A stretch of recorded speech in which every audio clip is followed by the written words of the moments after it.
You're doing it wrong.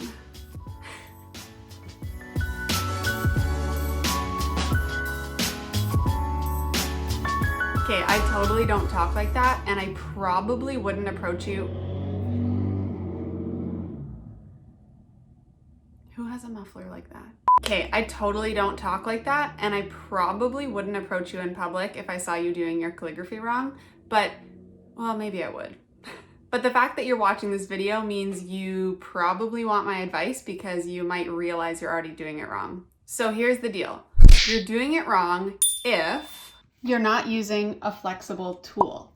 So if you went into an art store and bought a calligraphy pen or any pen that isn't flexible, so calligraphy pens often look like this, and on the tip of them, they're like a chiseled flat sort of tip, or any pen that's not flexible, so like a Sharpie or just any monoline pen, then you're probably struggling. Why? Because these rigid pens are meant for different styles of calligraphy. Specifically this one, you'll see it used in lots of more traditional styles of calligraphy, but what we're doing is modern calligraphy, and for that you need a flexible tool.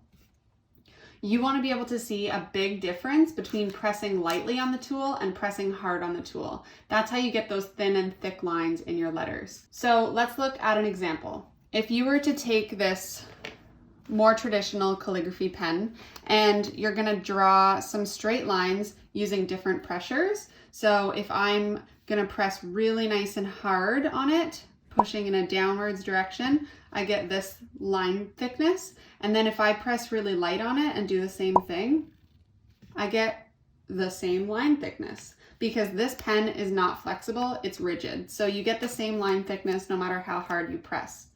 Versus if I were to use a brush pen, this is a Tombow Fudeno Suke, and I were to do a hard down stroke, pressing hard on the down, and then if I were to do a light upstroke, which is a calligraphy term, upstroke, you can see that I get a very big difference in those light and dark lines. So again, if I'm pushing down hard and then I push down light, I get a very different line. On this one, again, everything stayed the same no matter how hard I pushed. And on this one, you got a thicker and thinner line depending on the pressure. So if you have a tool that doesn't flex when you push on it, you're doing it wrong. And by the way, if you need recommendations on what pens are good and which ones to buy, I have a 50-page supply guide and it's linked down in the description below. So you can check that out at the end of this video. Next up, if you're just using your cursive writing but adding pressure, then you're doing it wrong. So this one is a little less known if you're brand new to the modern calligraphy world, but calligraphy is totally different than cursive. So cursive is written all in one continuous motion, like this.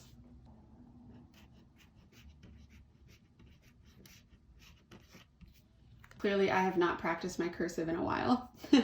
And calligraphy, on the other hand, is written in strokes. So you lift your pen in between every little piece of writing, like this.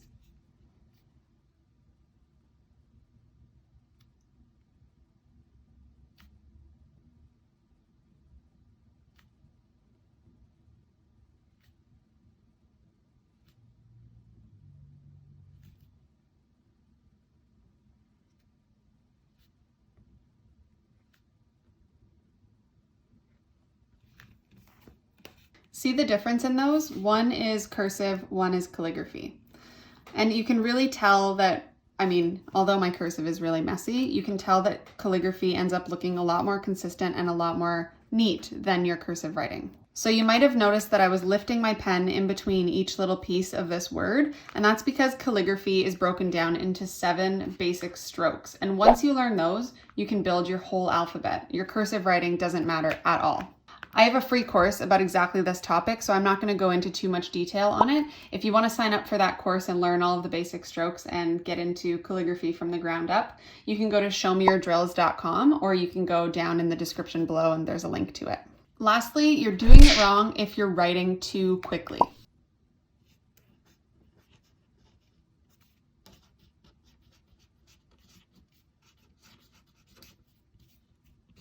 Like I mentioned a minute ago, calligraphy should be broken down into strokes and they should be very, very slow. So if I were to rewrite these words too quickly in real time with my calligraphy strokes in my actual speed that I write, it would look more like this.